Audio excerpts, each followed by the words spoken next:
Hello everyone, my name is Bryan Davis and I'm the proud superintendent of the Oshkosh Area School District. I wanted to come to you today to talk about some details related to our upcoming school referendum that will be on the ballot on April 1st. But before we get to that, I want to address some of the concerns related to some zoning code issues that we missed related to the South Park site earlier in this year. I want to say that I am sorry and take responsibility for missing the zoning codes that we missed back in 22 and 2023, and say that we've moved forward with the city and with the county to make sure that we have a pre-submittal process that will assure that we don't miss those zoning changes again. Now, with that, I'd like to move forward to talk a little bit about our school district and about the details for our consolidation plan. So first of all, a little bit about our school district. So our district is made up of about 9,100 students that we have here. And you can see the demographic just related to racial dynamics in the district, along with our percentage of students with disabilities, economically disadvantaged students, and our English language learner students. So you can see that we're a pretty diverse district, which has become more diverse over the last 10 to 15 years. What's important to note is that we're currently serving about 9,100 students, and we project that moving forward. And I'll talk a little bit about the importance of our population and our birth rates related to our consolidation plan as we're moving forward. But important to be grounded in who we are as a district and who we're serving. Some celebrations across the district. Number one, I want to make sure that everybody understands that we are making progress in our most important academic priority, which is literacy. So we're up 2.34% over the previous year and 4.17% over the last 3 years in our literacy scores. And that's due to the hard work and dedication of our teachers and students and our families helping support our students. We are also looking forward to our new literacy curriculum that we're moving forward on, and to make sure that we can continue to move the bar forward for our students, because we know literacy is our highest priority from an academic standpoint across the district. Also want to point out that at our high school level, our students are achieving well. And so as we're looking at our high school achievement related to the school report cards that the Department of Public Instruction puts out, you can see that we have 2 out of the top 3 high schools based on our school report cards rating, both exceeding expectations when compared to their Fox Valley Association peer high schools. So really proud of the work that Oshkosh North and Oshkosh West have done. And you can see those results are based off of reading and math achievement, growth in reading and math, and on track to graduation. So there are some great things that are going on and some results that our students are producing across the system. Now again, we believe that there's much higher levels that we can achieve as we're moving forward, but really want to make sure we take some time to celebrate. Also, one of our priorities in a district standpoint is making sure that our staff are engaged. And this is really important from a recruitment and a retainment aspect of it, because we know great teachers, paraprofessionals, food service, custodians make great schools. And so part of what we've been measuring is our engagement across the system. And you can see this slide shows the significant improvements that we've made related to staff engagement, and as we've been using a Gallup survey that's measured staff engagement. So 31% of K-12 teachers across the country are engaged, and we're up to 54% this last fall, up from where we were 28% back in 2021. So significant improvements that we've made, and really proud of that work that all of our staff has really dug into what makes us more engaged and what do we need to be able to be successful. And we know that a more engaged staff is going to lead to higher student results. So really proud of that work that we've been able to do over the last 4 years. So besides just our celebrations right now, also wanted to take us into what has it meant for taxpayers. So as we're moving forward with being responsible for a tax base, I'm proud to say that the school board approved a 5.05% decrease in our school levy tax from last year to this year. So that's about a $3.5 million savings for taxpayers across the Oshkosh Area School District. A lot of that is due to prepaying debt from previous referendums that's resulted in increased state aid that's lowered the burden for local property taxes. So that's something that's important to keep in mind as we're moving forward with a significant investment that we're asking for here related to the referendum. So let me go into some of those details about our upcoming referendum projects. Now, it's important to know that what's on the ballot on April 1st is phase 2 of a 4-phase facilities plan. And so phase 1 was completed this past fall with the completion of Menominee Elementary School. And phase 2 looks at the consolidation of middle schools and elementary schools on the west side of town. So phase 1 took care of the north side middle school and elementary school consolidation. Phase 2 is looking at west side consolidation at the middle school and elementary school level. We're also looking at a new auditorium at North High School and looking at improving conditions, such things as like air conditioning in some of our elementary schools that don't have those. So again, part of this long-range facilities plan that we have, with the upcoming phases potentially looking at improvements to our high schools. Now, when we're digging in specifically to phase 2, I wanted to just show you some of the work that we've been doing across the district really for the last year in helping define our costs, being able to get a lot of community feedback, and then reshaping our scope related to that community feedback to put on the ballot for April 1st. So you can see on January 8th, our school board approved phase 2, and that's what we're going to talk about today. What are the details of phase 2 that will be up to the voters to vote on and either approve or not approve coming up on April 1st. So what are some of the needs that we're addressing through phase 2? So really they fall into 3 categories. Number 1, improving student safety by addressing aging buildings. Number 2, improving services for our students. And number 3, saving money on operations through through building consolidation, getting at the business end of our district. So let me go through some of the details in each one of those 3 areas. So number 1, improving student safety and addressing our aging buildings. So 2 of our buildings on the west side are over 100 years old, with South Park being the oldest building at 120 years old. We want to make sure that we're not only able to refurbish, get ourselves into modernized buildings, but also make sure that we're not sticking money into older buildings that really aren't accommodating our current learning environments that are required for our students.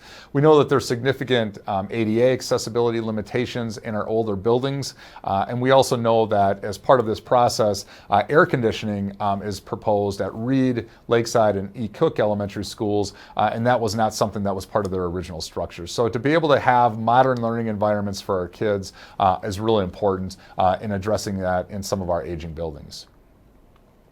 You can see some of the conditions, and this is specific to South Park that we've been working through. Again, South Park has an original part of that building that's 120 years old, that has galvanized pack, that's packed in asbestos, that's packed in brick walls, that creates a lot of condensation inside of the building. And our staff does a great job of keeping it up as well as we can, but it continues to be a liability for us moving forward. And you can see some of the pictures there at the first floor and the lower level where some of that condensation has continued to really eat at some of the infrastructure of the South Park building. You can also see the gym on the left-hand side creates some pretty significant barriers for us from an ADA accessibility standpoint, and really just general safety, being able to be a safe spectator in the gymnasium. So those are some of the specific areas and pictures at South Park that we want to be able to move beyond from in this new plan.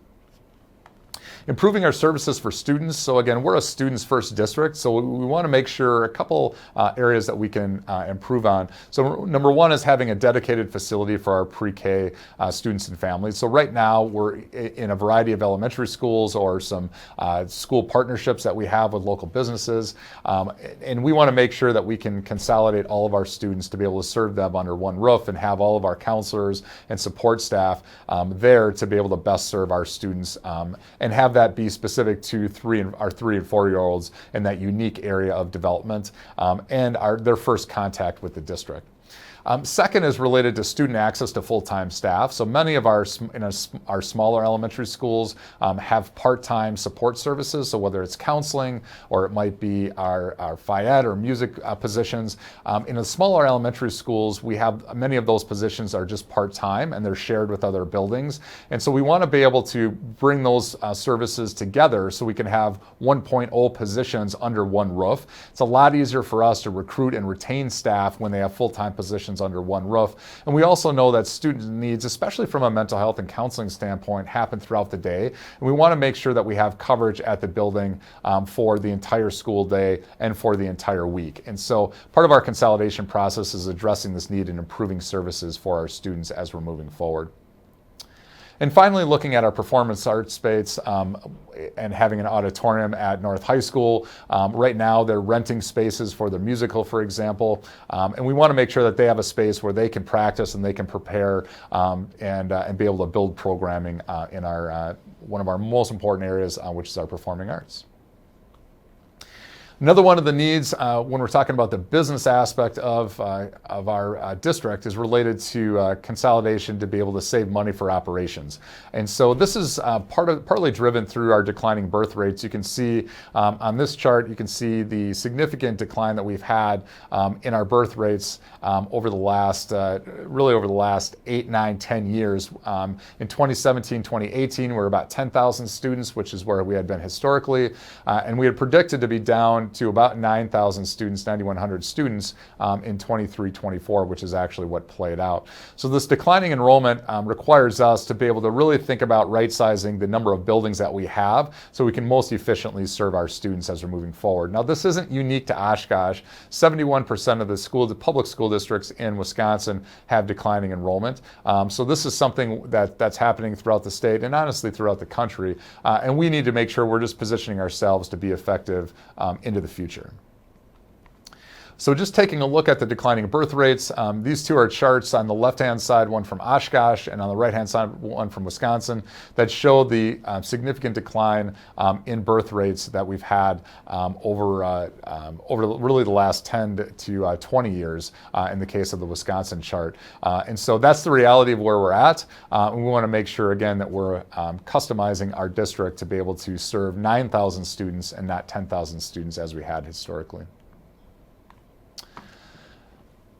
So again, what our plan is to get from where we had historically been at 20 schools down to 15 schools, knowing that fewer students equals fewer schools that we need. That will allow us to be able to have some significant annual savings in our operations. So we'll be, from phase one in consolidating the north side, we've saved about $1.9 million in our operational savings as we move forward. Now, important to note that a lot of that has come from staffing, but also important to note that no individuals lost their positions outside of the district due to that consolidation. People had, through attrition and through retirement, were either able to stay in a similar position, but at a different school based on their certification. So really important to make that note. We would also have the opportunity as we would develop a pre-K center to be able to eliminate over $500,000 in leases that we have on an annual basis. So just to give you an overview of the solution, and again, there's kind of 4 areas of this. We have the Westside Middle School consolidation, which will be Tipler Middle School and South Park Middle School being combined for a new middle school that would be on the Shapiro site. So the move to the Shapiro site is something that was a late change in our referendum engagement sessions that we did in the fall that was related to a coding change that I'd mentioned a little bit earlier. And I'll show you a map of how that happened in just a second. But wanted to walk through just the entire scope. So you can see there's been some changes from Westside Middle School consolidation from where we were in the fall. And then we also had some changes to our facilities improvements in that gray area by adding air conditioning to E-Cook, Lakeside, and Reed elementary schools were the areas we wanted to make sure that those improvements came in. And we heard that loud and clear from our feedback sessions. Otherwise, the Westside elementary consolidation and the co-curricular plans are the same that they were in the fall. And you can see those listed here. When you look at some of the things we hear around having bigger elementary schools will mean bigger elementary size classes. So our class size guidelines won't change as far as number of students in the classroom. And when you think about 600 students in one elementary school, that's about 4 classes per grade level. So you'd have 4 first grade classes, 4 second grade classes, and so on. So a little bit of the details. Again, part of the community conversation has been around the change from South Park to Shapiro site for the middle school, and that came about in large part due to a airport zoning code change that happened back in 22-23, and that was to restrict large gatherings inside approach and departure zones based on the runways out at Whitman Field. And so you can see from this map that South Park is directly in the middle of that zone for the north-south runway at Whitman Field, and we want to move outside of that zone with our school to make sure that the new middle school, which will be at the Shapiro site, which you can see is just outside of that zone. So we needed to make that shift again from a safety standpoint and to make sure that we were compliant with what the code is.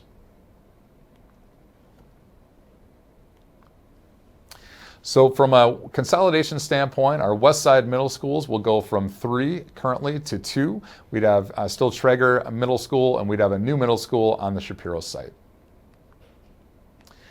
And this is just an idea of how the school fits on the floor plan, or how on the site plan, if you will, at Shapiro. Part of the advantages of moving to the Shapiro site is that it's about 2 acres bigger than the South Park site, and it also gets us off a busier street, which is South Park Avenue and Highway 44, and gets us into a little less trafficked area. So we also have consolidation again in our elementary schools, and moving from 7 elementary schools down to 5 elementary schools, with the addition also of a pre-K center. That pre-K center would be at Tipler Middle School. So I want to be able to just show you just some of the site plans of what that would look like in this consolidation plan. So just a small addition onto Traeger Elementary School that would be for new construction to increase their capacity for the elementary school.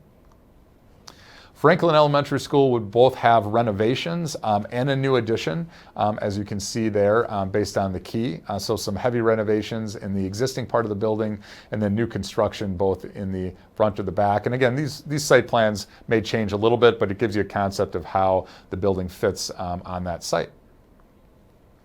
Oakwood Elementary School would also have some significant renovations to that site and some new construction, and you can see how that would lay out on the site there.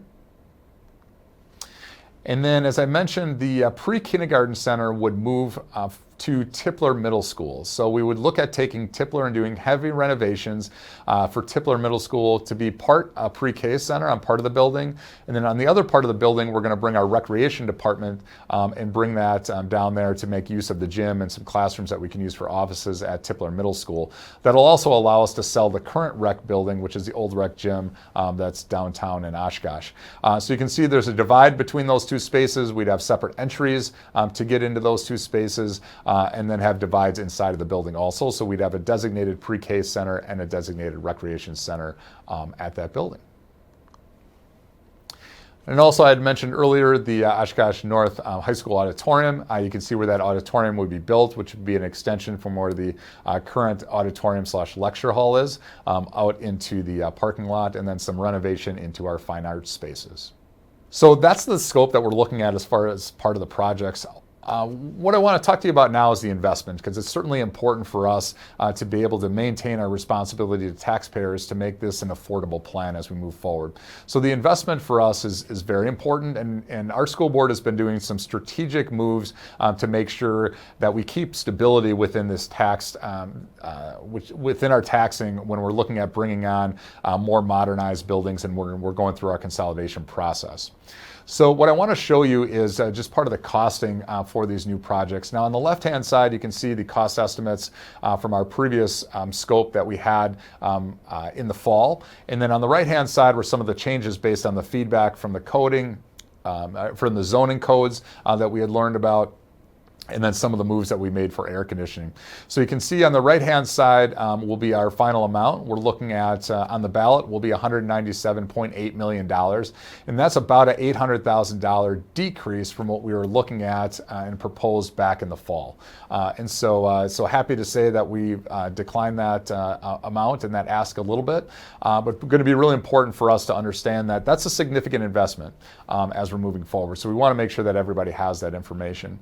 Now, part of what the board has done also to make sure that we can reduce the amount of taxes that we would have to pay for this is doing some prepayment of debt.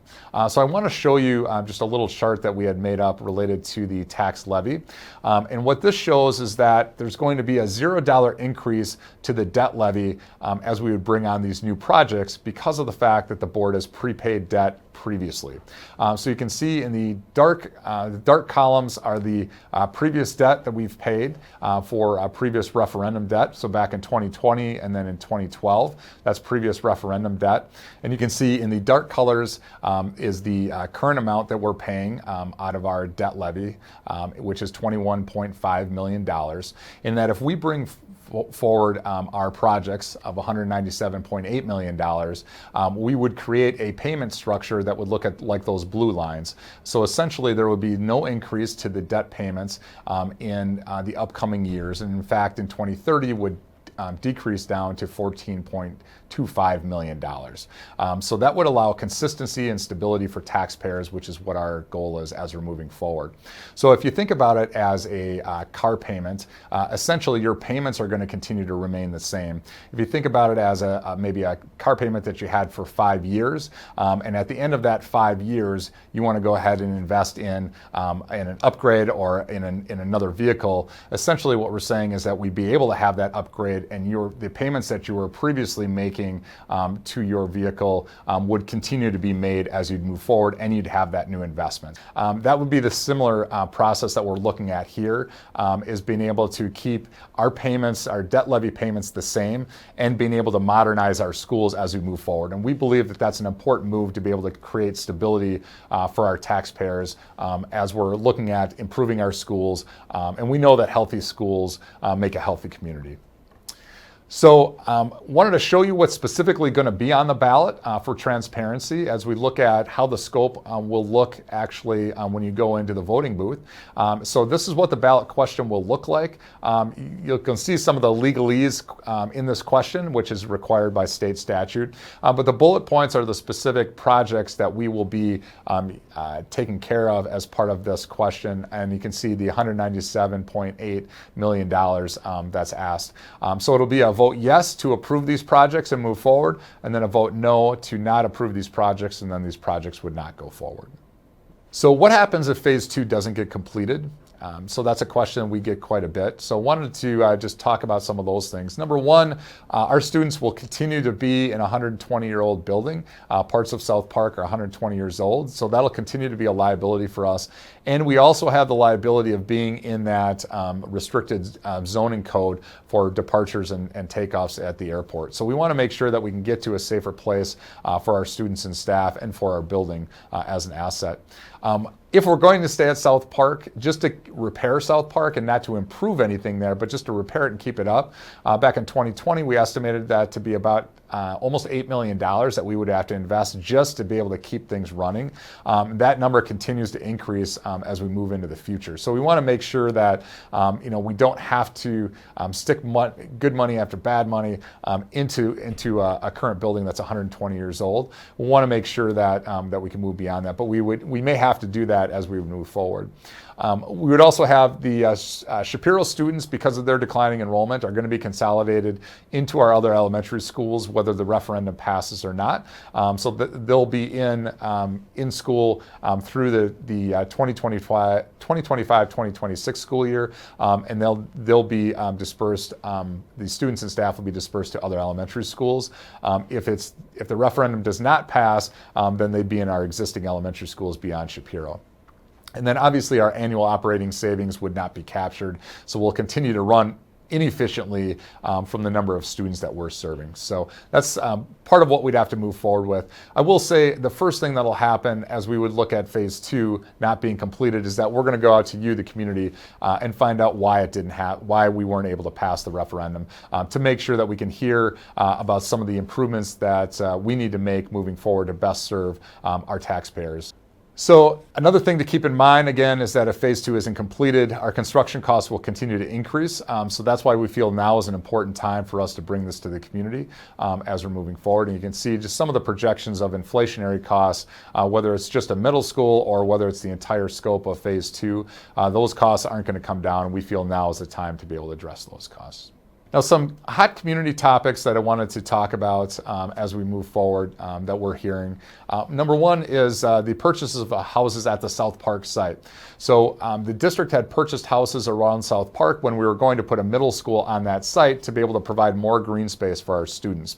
Now, when we pivoted from the South Park site onto the Shapiro site, we've received a lot of conversations and concern about the purchase of those 5 lots, and understandable. So what we've got commitment from the city and the county is to be able to resell those lots as residential lots.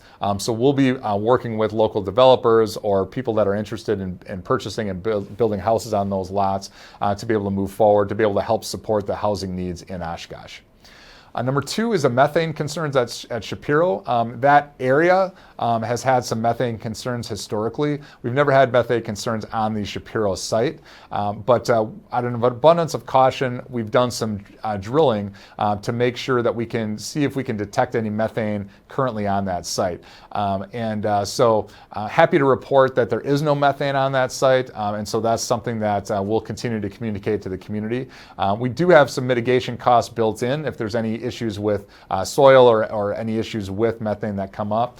But we're confident at this point that the testing results that we have received say that there's no methane on that site. So that's an important point as we're moving forward for an important site movement from South Park to Shapiro. So happy to report that. Another community hot topic is the zoning process.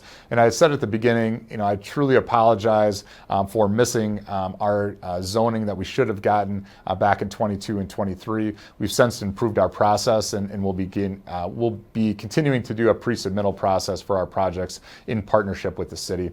And also conversations about a mega middle school and this idea of building big schools.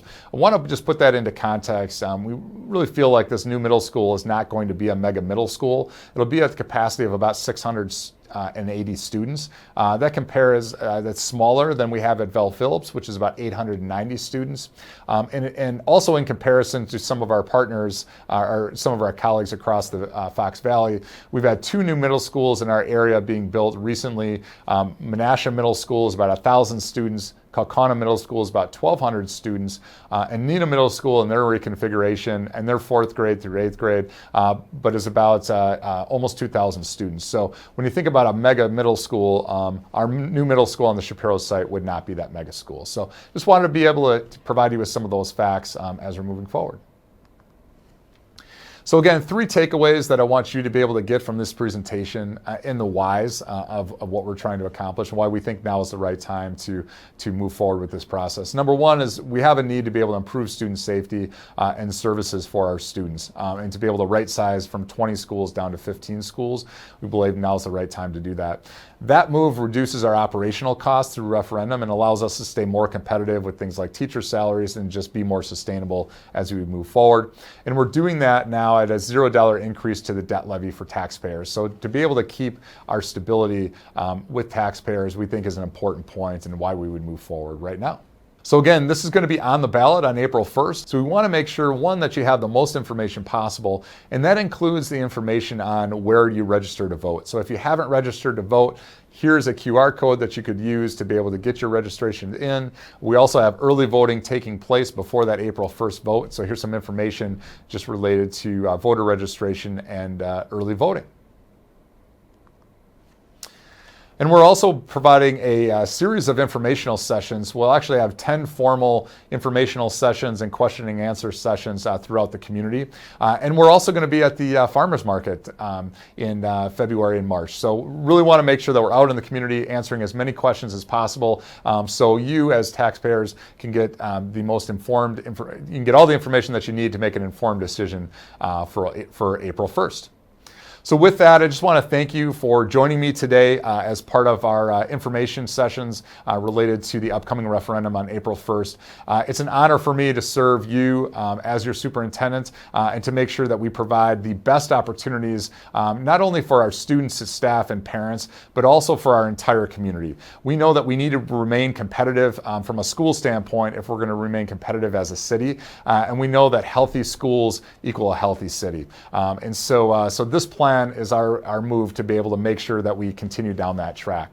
So thank you so much for your time. Again, please feel free to reach out if you have any other questions. We're happy to meet with anybody at any time to make sure that you can make an informed vote on April 1st. So be well, everyone, and we'll see you soon.